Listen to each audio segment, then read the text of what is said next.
Bienvenidos al curso de Electrónica Industrial. Mi nombre es Marcelo Pérez y hoy veremos el módulo número 4, que es rectificadores de diodos con cargas inductivas y capacitivas.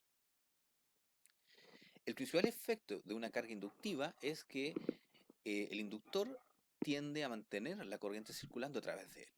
Y por lo tanto, como vimos, el diodo se enciende por un voltaje, pero una vez que el diodo se enciende, se mantiene encendido hasta que la corriente a través de él sea cero. Por lo tanto, como el inductor mantiene la corriente circulando, el diodo se va a encender hasta que la corriente sea cero a través del inductor. ¿Cómo analizamos esto? Supongamos un rectificador de media onda, como el que les muestro acá, donde tenemos un voltaje de alimentación sinusoidal. En el primer semiciclo aplicamos un voltaje de entrada sinusoidal positivo. Por lo tanto, el diodo se va a polarizar y al polarizarse el diodo, eh, el voltaje de salida también es positivo, es el mismo voltaje de entrada. Y la corriente comienza a aumentar con una cierta pendiente, dada, o una cierta dinámica dada por los valores de L y R. Luego, cuando el voltaje de entrada se hace negativo, pasa a ser negativo, el diodo sigue conduciendo. ¿Por qué? Porque todavía existe corriente a través de él. Por lo tanto, no se va a apagar. Es decir, este circuito puede operar con voltajes de salida negativos, debido al inductor. Una vez que ese voltaje negativo hace que la corriente por el inductor disminuya, y cuando ésta se hace cero, el diodo se apaga.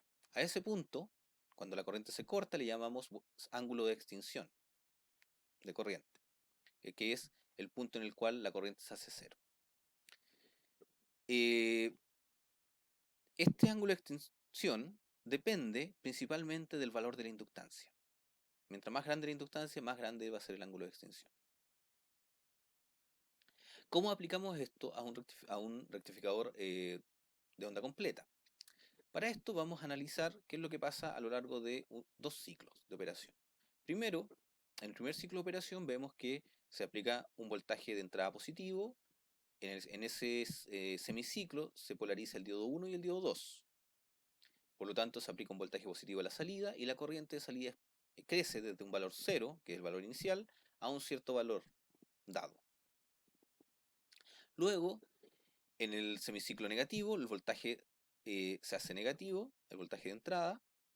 El voltaje, los diodos 3 y 4 se polarizan y por lo tanto el voltaje de salida es el inverso del voltaje de entrada, sigue siendo positivo. Como el voltaje de salida sigue siendo positivo, la corriente sigue aumentando, ¿ya? Parte desde un valor continuo y después termina en otro valor continuo que es distinto. La corriente de entrada esta vez es el inverso de la corriente de salida y por lo tanto tiene valores negativos. Si vemos de nuevo desde el siguiente ciclo positivo, podemos ver que la corriente ahora parte en un valor y termina en el mismo valor.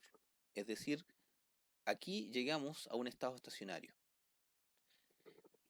Los elementos dinámicos, tanto el condensador como el inductor, siempre tienen una etapa transiente en la cual el voltaje o la corriente va desde cero hasta un cierto valor y un estado estacionario en el cual, en este caso, la corriente se mantiene constante. En este módulo nosotros vamos a analizar solamente los estados estacionarios, no los estados transientes. Bien, yo les había explicado que el diodo se apaga por corriente, es decir, si hay una corriente circulando por el diodo, este no se va a apagar. Entonces quiero llamar la atención a lo que pasa acá. En este punto, cuando se produce el cambio de polaridad, podemos ver que está circulando el diodo 1 y diodo 2. Está encendido el diodo 1. Y por lo tanto, la corriente de salida está circulando por el diodo 1. Luego, cuando se cambia la polaridad, se apaga el diodo 1 y se enciende el diodo 3. Pero el diodo 1, ¿por qué se apaga si hay corriente circulando por él?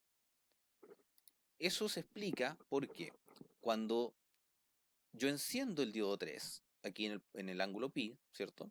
Se polariza solamente el diodo 3. Recuerden que la polarización, solamente uno de los dos se polariza cuando están conectados al mismo punto. Con voltaje positivo se polariza el diodo 1, con voltaje negativo se polariza el diodo 3.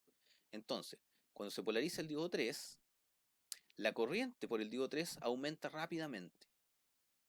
Y como tenemos una corriente de salida que tiene una característica inductiva, podemos considerar que la corriente de salida se mantiene constante. Entonces, la única forma de que la corriente del diodo 3 aumente es que la corriente del diodo 1 disminuya. ¿Por qué? Recuerden que aquí están conectados los tres corrientes al mismo punto. Por lo tanto, para eh, si la corriente D3 aumenta, la D1 tiene que disminuir hasta que se apaga. Podemos esto considerarlo o mirarlo como que el diodo 3 le quita toda la corriente al diodo 1 cuando éste se enciende. A este fenómeno se llama apagado forzado del diodo.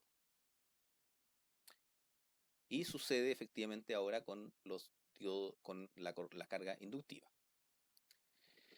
Otro fenómeno que les quiero mencionar es acerca del ripple de la corriente de salida. Pueden ver que la corriente de salida no es plana, sino que tiene un cierto ripple, y ese ripple se traspasa a la corriente de entrada, que tiene un ripple en la parte positiva y un ripple en la parte negativa. Eso hace que sea bastante difícil encontrar expresiones analíticas para la corriente de entrada, ya sea para calcular el voltaje, la corriente RMS o calcular después las potencias. Para esto se considera que la inductancia es suficientemente grande para que el valor medio o el valor de la corriente de salida sea constante, sea plano. De esa forma, la corriente de entrada resulta en una onda cuadrada y es mucho más fácil calcular los parámetros de voltaje y de potencia y de corriente. Entonces podemos calcular ahora los parámetros de este circuito haciendo esa consideración. Y resulta lo siguiente, el voltaje medio de salida, el voltaje de salida es igual que el voltaje de un circuito resistivo, así que tiene el mismo valor de un circuito resistivo. El caso de la corriente media de salida, entonces el voltaje medio dividido por R y por lo tanto lo vamos a considerar constante. Luego la potencia de salida es el voltaje por la corriente. Aquí podemos usar la expresión de potencia de circuitos DC porque una de las variables es constante, en este caso la corriente es constante. Con eso podemos, entonces tenemos la corriente constante, podemos tener la corriente de entrada, que es una onda cuadrada, y en una onda cuadrada podemos calcular fácilmente valor fundamental y valor RMS. En el caso del valor fundamental es 4 partido por pi por la amplitud, ¿cierto? Y corresponde a esta sinusoidal que es un poquito más grande que la onda cuadrada. Y en el caso de la corriente efectiva es el mismo valor de la amplitud. Calculamos la potencia aparente y con eso, y con las dos potencias, la activa y la aparente, podemos calcular el factor de potencia que nos da 0,9. Ahora, si ustedes se fijan, la fundamental de corriente está en fase con la fundamental de voltaje, por lo tanto el factor de desplazamiento, o sea, el coseno phi, es 1 entre el voltaje y la corriente. Eso quiere decir que la reducción del factor de potencia se debe única y exclusivamente a la distorsión producida en la corriente, no al ángulo que éste tiene.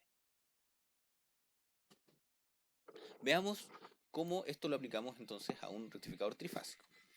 En el rectificador trifásico, en el primer segmento, supongamos que el voltaje A es el máximo y el voltaje B es el mínimo, tenemos que se polariza el diodo D1 y D6 y el voltaje VAB es el que se aplica a la salida. Y ustedes pueden ver que efectivamente se aplica este voltaje a la salida, al igual que en el caso de la carga resistiva. Como la corriente en la salida es plana, podemos considerar que la corriente por la entrada, por la fase A, es plana también. En el segundo segmento cambia, ya no es el voltaje B el mínimo, sino que es el voltaje C y por lo tanto al encenderse el D2 induce el apagado del diodo D6. Y ahora estoy aplicando el voltaje B a C a la salida y la corriente de salida sigue siendo plana y circulando a través de la fase A. En el siguiente segmento cambia arriba, ya no es el voltaje A el máximo, sino el voltaje B y por lo tanto el diodo 3 al encenderse apaga el diodo 1. Como el diodo 1 está apagado, no hay corriente por la fase A y esta se hace 0.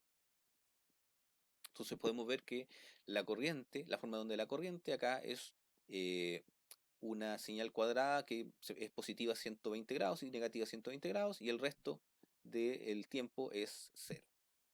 Entonces podemos calcular los parámetros utilizando esta forma de onda. Y resulta lo siguiente, el voltaje medio de salida es igual que el caso resistivo. La corriente media de salida es el voltaje medio partido por R y como es constante podemos calcular la potencia simplemente multiplicando voltaje por corriente. En el caso de la corriente fundamental de entrada tenemos que corresponde a este valor, esta sinusoidal que ustedes ven acá, que es ligeramente mayor que la amplitud de la corriente. Podemos calcular la corriente efectiva y con esto calcular la potencia aparente.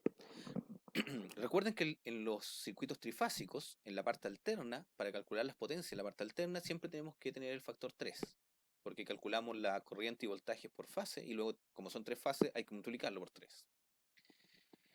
Al calcular luego el factor de potencia con la potencia activa y aparente, obtenemos este valor, que es 3 partido por pi, y que corresponde a 0,955. En este caso pueden ver que el factor de desplazamiento también es 1, es decir, no hay desplazamiento entre el voltaje y la corriente, las dos están en fase. Por lo tanto, el coseno phi es 1.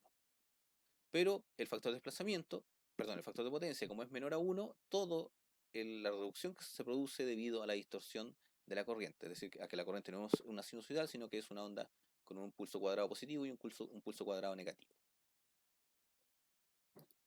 Si vemos la progresión del valor de la inductancia, podemos ver que para inductancia 0 esto se comporta como un circuito resistivo, y para inductancia infinita tenemos que la corriente es plana. Por lo tanto, cualquier valor de inductancia va a estar entre estos dos extremos. Y ustedes pueden ver que, bueno, el voltaje de entrada es el mismo en ambos casos, y pueden ver que el voltaje de salida también es el mismo en ambos casos, tanto en el resistivo como en la infinita. Por lo tanto, la inductancia, la carga inductiva, no afecta al voltaje de salida. Sí afecta a la corriente, porque esta se va aplanando. Acá tiene un cierto ripple, en el caso en el caso de inductancia 0, y en el caso de inductancia infinita tiene 0 ripple. ¿Ya? Cualquier valor intermedio va a tener un ripple entre 0 y este valor. Y en el caso de la corriente, pueden ver que se replica la misma corriente, un segmento, un tramo de conducción de 120 grados en ambos casos, y un tramo de conducción negativa también de 120 grados. Lo único que cambia es que en el primer caso, cuando la inductancia es 0, es decir, una carga solamente puramente resistiva, tenemos que el ripple de la salida se refleja en la entrada. Mientras que en el caso de inductancia infinita no hay ripple, por lo tanto es una señal cuadrada. Eso quiere decir que los valores de corriente RMS, de potencia y por supuesto de factor de potencia y de distorsión van a ser muy similares entre estos casos, y por lo tanto la inductancia va a estar entre estos dos límites, cualquier inductancia finita que usemos entre medio. Bien. Para analizar los circuitos con carga capacitiva tenemos que tener una consideración inicial. Veamos este caso, veamos una fuente alterna conectada directamente a través de un diodo a una carga capacitiva y resistiva.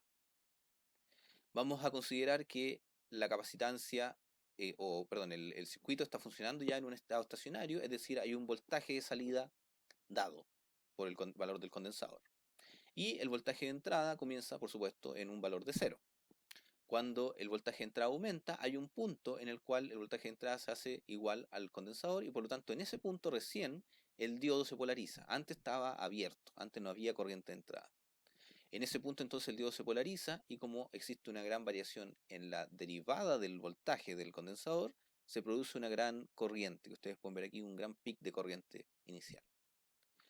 Una vez que se cierra el diodo, el condensador queda conectado directamente a la fuente, y por lo tanto el voltaje en el condensador es sinusoidal, ¿cierto? Una parte de una sinusoidal, y por lo tanto la corriente es la derivada, por lo tanto es una parte cosenoidal que ustedes ven acá. Una vez que el voltaje aumenta, el condensador tiende a evitar que haya cambios bruscos de voltaje, por lo tanto este voltaje baja de forma lenta. Sin embargo, el voltaje de la entrada baja en forma más rápida porque es sinusoidal.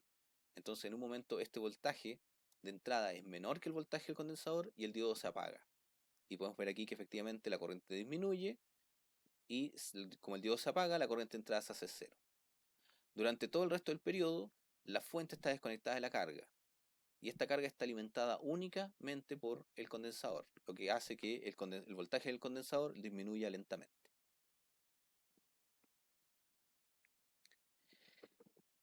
El gran problema de este circuito es este cambio abrupto y este gran pic de corriente que tiene el circuito, la entrada, ¿cierto? La fuente se vería sometida a un cambio muy grande de corriente. Para evitar eso, usualmente los rectificadores de diodos utilizan una inductancia de entrada. Para los rectificadores de poca potencia, rectificadores pequeños, la misma inductancia de la línea es suficiente. O sea, se pueden conectar directamente a la línea, a la fuente, porque la línea tiene una cierta inductancia. En el caso de los rectificadores de mayor potencia, hay que agregar un filtro inductivo a la entrada. Ahora bien, ¿cómo funciona esto? Parte de la misma condición anterior, es decir, un voltaje del condensador dado y en la señal sinusoidal parte en cero, por lo tanto el diodo está apagado. En un cierto punto de voltaje, cuando este aumenta, llega al mismo valor del voltaje del condensador y por lo tanto el diodo se enciende. Cuando el diodo se enciende, ahora ya no hay un pic abrupto de corriente, porque no, la fuente está conectada a través de la impedancia al condensador. Eso quiere decir que la corriente aumenta pero lentamente. Al aumentar la corriente, yo estoy cargando el condensador y por lo tanto el voltaje del condensador aumenta. Y en un cierto punto, el voltaje del condensador es mayor que el voltaje del, de la fuente. Pero en ese punto, el diodo no se cierra, no se corta. ¿Por qué? Porque en ese punto todavía tengo corriente circulando por el inductor. Entonces ahora estoy aplicando un voltaje menor a cero en el inductor, ¿cierto? Porque el voltaje de entrada es menor que el voltaje condensador, por lo tanto la corriente del inductor empieza a disminuir hasta que llega al punto de extinción. En ese punto el diodo se corta y la carga queda desconectada de la fuente y siendo alimentada solamente por el condensador, lo que hace que el voltaje del condensador de nuevo disminuya lentamente. Entonces ustedes pueden ver que a diferencia del caso anterior, acá no se produce un gran pic de corriente. Se produce, igual la corriente de entrada tiene una amplitud más grande que la de salida, pero esta vez ya no es tan alta ni tiene una pendiente tan abrupta. En el caso de un rectificador puente de onda completa, el monofásico, ¿cierto? Podemos ver que al principio el voltaje suponiendo de nuevo un voltaje del condensador en estado estacionario, es decir, que ya tiene un valor, podemos ver que el voltaje de entrada es menor a ese voltaje. Por lo tanto, todos los diodos están apagados. La carga está desconectada de la fuente y está siendo alimentada solamente por el condensador, lo cual hace que el voltaje del condensador disminuya lentamente. En un cierto punto, el voltaje de entrada es mayor que el voltaje del condensador. En ese punto se conecta de 1 y de 2.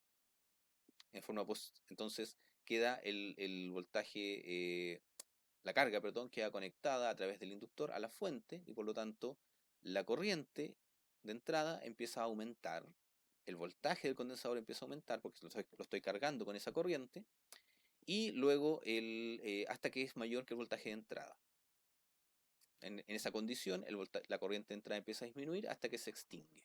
Y cuando se extingue, de nuevo los 4 diodos se apagan. No hay diodos encendidos. El voltaje del condensador entonces empieza a disminuir mientras que el voltaje de entrada se hace negativo.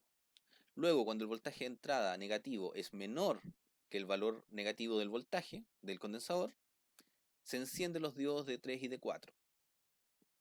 Y en este caso, se aplica a la carga, ¿cierto? Al sistema RC, le estamos aplicando el negativo del voltaje, es decir, un voltaje positivo, y por lo tanto se genera un aumento del voltaje del condensador. Como están conectados el de 3 y de 4, la corriente de salida, perdón, la corriente que pide el condensador es el negativo de la corriente de entrada, por lo tanto, esta vez la corriente de entrada disminuye en forma negativa y se repite el mismo proceso del semiciclo positivo, en donde la corriente llega a un máximo y luego disminuye hasta llegar a cero, y cuando llega a cero se corta. Entonces, los diodos de 1 y de 2 y de 3 y de 4 solamente funcionan cuando estamos cerca del pic positivo y pic negativo del voltaje de entrada. En el resto del tiempo, esos diodos están cerrados. Y cuando estos diodos funcionan, se produce, por supuesto, un pic de corriente positivo y un pic de corriente negativo. Esto es tremendamente nocivo en los sistemas de alimentación alterno, porque producen distorsiones en los voltajes. Imaginen que todos los computadores de la universidad están conectados usando este tipo de rectificadores de onda completa. Eso quiere decir que cuando miramos el voltaje de la red, el voltaje de la red, los computadores no piden nada de corriente mientras el voltaje de la red es pequeño. Pero llega un punto cuando ya está llegando al máximo que todos los computadores se conectan, todos los rectificadores de onda completa se conectan al mismo tiempo. Y todos piden un pic de corriente, es decir, la cantidad de corriente que se pide justo en ese punto es muy alta porque todo funciona al mismo tiempo. Entonces, como pide una corriente tan alta, usualmente la misma impedancia de la línea produce una caída de tensión. tanto en el pic positivo y en el pic negativo. Y eso ustedes lo pueden ver o lo van a poder ver cuando lleguen al laboratorio y midan el voltaje de la red. Este es el voltaje que ustedes ven en este diagrama, es el voltaje de la red del departamento de electrónica, medido un día de laboratorio. Y pueden ver que efectivamente no es una sinusoidal, sino que cuando está llegando al máximo, el voltaje se recorta. Cuando está llegando al mínimo, el voltaje se recorta.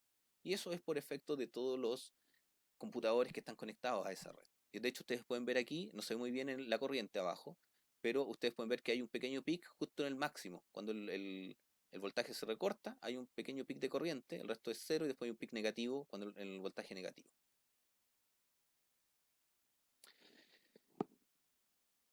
En el caso del rectificador trifásico, el funcionamiento es similar.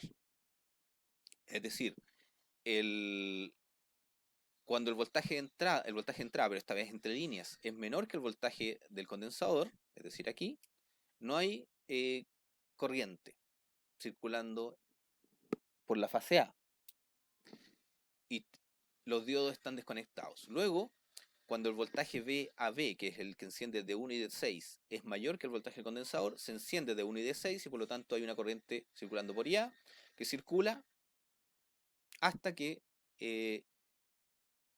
aumenta, llega a un pic y luego disminuye y se hace cero cuando llega al ángulo de extinción, o sea, debido a la inductancia de entrada. Luego hay un pequeño segmento en el cual la corriente está todos los diodos apagados y luego cuando el voltaje V, en este caso el VAC, es el mayor de todos y es mayor que el voltaje del condensador, se enciende el diodo 1 y el diodo 2. Y se repite el proceso pasando la corriente por IA. Entonces se enciende, hay un pic de corriente y luego se apaga. Eso quiere decir que en lugar del pic único que había en el caso del rectificador trifásico, aquí en el rectificador trifásico tenemos dos pics positivos y dos pics negativos en la corriente. Y eso se repite para la corriente B y para la corriente C. Si comparamos los tres tipos de rectificadores, podemos ver que el rectificador con carga resistiva tiene un cierto distorsión de la corriente de entrada, que es de un 31%. El factor de desplazamiento es 1, es decir, la corriente de entrada está en fase con el voltaje de entrada. Pero aún así, el factor de potencia es 0,955. ¿Ya? ¿Por qué esa reducción? Es por la distorsión. Este 31% de distorsión de las corrientes produce que el factor de potencia disminuya. No así el factor de desplazamiento. Ya se mantiene en 0 grados. En el caso del inductor, tenemos que los parámetros son bastante parecidos, como ya habíamos visto hace un par de PPTs atrás. El THD es 31%, el factor de desplazamiento se mantiene en 1, o sea, el coseno phi es 1. La corriente de entrada fundamental está en fase con el voltaje de entrada. Y tenemos que el factor de potencia también es parecido al caso anterior. 0 no es, de hecho, el mismo, solo cambia en los decimales después del tercer decimal. Acá quiero que pongan atención en algo. Agregamos un inductor. Al agregar un inductor, no tiene ningún efecto en el factor de potencia ni en el coseno phi de la entrada, porque este inductor que agregamos está en el lado de C. Cuando agregamos un inductor en el lado continuo, no tiene ningún efecto sobre la potencia reactiva del lado alterno. ¿Ya? Eso es debido al rectificador que tenemos acá entre medio. Este inductor que tenemos acá en el fondo es un filtro para la corriente de salida, pero no produce caída de tensiones en la entrada. Por lo tanto, el factor de potencia es exactamente igual cuando tenemos un inductor en la carga que cuando tenemos solamente carga resistiva. En el caso del rectificador con condensador, aquí cambia. Aquí los parámetros dependen del condensador, del valor del condensador y del valor del inductor de entrada. Y yo los valores que calculé acá son para el ejemplo que les di en la PPT anterior. Tenemos que la distorsión es muy alta, porque recuerden que son dos pics positivos y dos pics negativos de corriente. Y esta distorsión depende de ambos parámetros, depende de qué valor tiene el inductor de entrada y qué valor tiene el condensador de salida. Después tenemos el factor de desplazamiento, que es el coseno phi, que en este caso no es 1. ¿Pero por qué no es 1? Es porque ahora sí, agregamos un inductor, pero en la parte alterna del circuito. Por lo tanto, ese inductor en la parte alterna va a generar un ángulo en la corriente con respecto al voltaje, va a generar potencia reactiva. Y por eso el factor de desplazamiento acá, o sea, el coseno phi, no es 1 por el inductor que estamos agregando en el lado alterno, y solamente depende de este inductor, no depende del condensador. Y en el caso del factor de potencia, bueno, es un efecto combinado entre el factor de desplazamiento y la distorsión. Y ustedes pueden ver que en este caso el factor de desplazamiento el factor de potencia es mucho menor que los casos anteriores, es recién 0,756. En su mayoría, dado por el factor por la distorsión, ya porque ustedes pueden ver que el factor de potencia, a pesar de que no es 1, es bastante alto. Bien, con eso terminamos el módulo de hoy. Muchas gracias.